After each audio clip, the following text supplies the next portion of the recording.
नमस्कार दोस्तों, आज का वीडियो बहुत ही मार्मिक होने वाला है। कृपया वीडियो में आगे बढ़ने से पहले हमारे चैनल को लाइक सब्सक्राइब जरूर कर लें। यक्ष ने युधिष्ठिर को कौन सा रहस्य बताया? दोस्तों, आज का प्रसंग यक्ष और युधिष्ठिर का है। महाभारत के नव पर्व में यक्ष युधिष्ठिर संवाद एक अत्यंत शिक्षाप्रद प्रसंग है। यह कथा केवल एक अद्भुत परीक्षा नहीं बल्कि जीवन के गहन सत्य और धर्म के रहस्यों को उजागर करती है। जब पांडव वनवास में थे तब एक दिन वे जल की खोज में वन में भटक रहे थे। भीम, अर्जुन, नकुल, सहदेव एक एक करके एक झील के पास पहुँचे, किंतु वहाँ अदृश्य यक्ष उन्हें चेतावनी दी, हे वीर, पहले मेरे प्रश्नों का उत्तर दो, तभी जल पीना।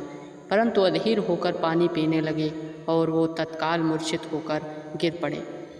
जब युधिष्ठिर वहाँ पहुँचे, उन्होंने भी वही आवाज़ सुनी। युधिष्ठिर ने संशय और धैर्य से कहा, हे अदृश्य देवता, मैं आपके प्रश्नों का उत्तर दूंगा, कृपया प्रश्न पूछिए। जब यक्ष ने उनसे अनेक प्रश्न पूछे, ये प्रश्न नीति, जीवन और मृत्यु से जुड़े थे। युधिष्ठिर ने प्रत्येक प्रश्न का उत्तर ज्ञान और विनम्रता से दिया। यक्ष ने पूछा, धरा पर सबसे बड़ा आश्चर्य क्या है? युधिष्ठिर ने कहा, प्रत्येक दिन लोग मृत्यु को देखते हैं, फिर भी वे स्वयं को अमर मानते हैं, यही सबसे बड़ा आश्चर्य है। यक्ष ने कहा, धर्म क्या है? युधिष्ठिर ने उत्तर दिया, धर्म वह है जिसे मनुष्य अपने हृदय की पवित्रता और सत्य निष्ठा से करता है। धर्म का रहस्य गूढ़ है, इसे केवल आत्मा की आवाज़ ही जान सकती है। फिर यक्ष ने दोबारा पूछा, सबसे बड़ा शत्रु कौन है? युधिष्ठिर ने उत्तर दिया, क्रोध मनुष्य का सबसे बड़ा शत्रु है और लोभ उसका दूसरा। इस संवाद में यक्ष ने युधिष्ठिर को जो रहस्य बताया वह यह था कि धर्म और जीवन का सार मनुष्य के आचरण, संशय और सत्य के निहित हैं। उन्होंने बताया कि केवल ज्ञान या शक्ति नहीं बल्कि विवेक और धैर्य ही जीवन में विजय दिलाते हैं।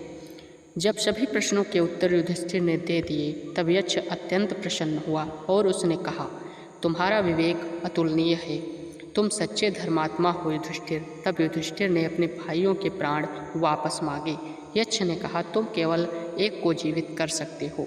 युधिष्ठिर ने कहा, मैं नकुल को जीवित कराना चाहता हूँ। यक्ष ने पूछा, भीम और अर्जुन अधिक शक्तिशाली हों, फिर भी तुम नकुल को क्यों जीना चुनते हो? युधिष्ठिर ने कहा, मैं सत्य और न्याय का पालन करता हूँ। मैं कुंती पुत्र हूँ, इसलिए कुंती के एक पुत्र मैं खुद जीवित हूँ और माद्री का पुत्र एक भी नहीं है जो मेरी सौतेली माँ थी, उसमें से मैं एक को जीवन दान देना चाहता हूँ। यक्ष के प्रति दोनों, युधिष्ठिर के प्रति दोनों माताओं के प्रति समान न्याय हो। यह सुनकर यक्ष अत्यंत प्रसन्न हुआ। उसने कहा, हे धर्मराज, तुमने सच्चा धर्म, सच्चा रहस्य यही जान लिया है। समानता, न्याय और निष्पक्षता ही सच्चा धर्म है।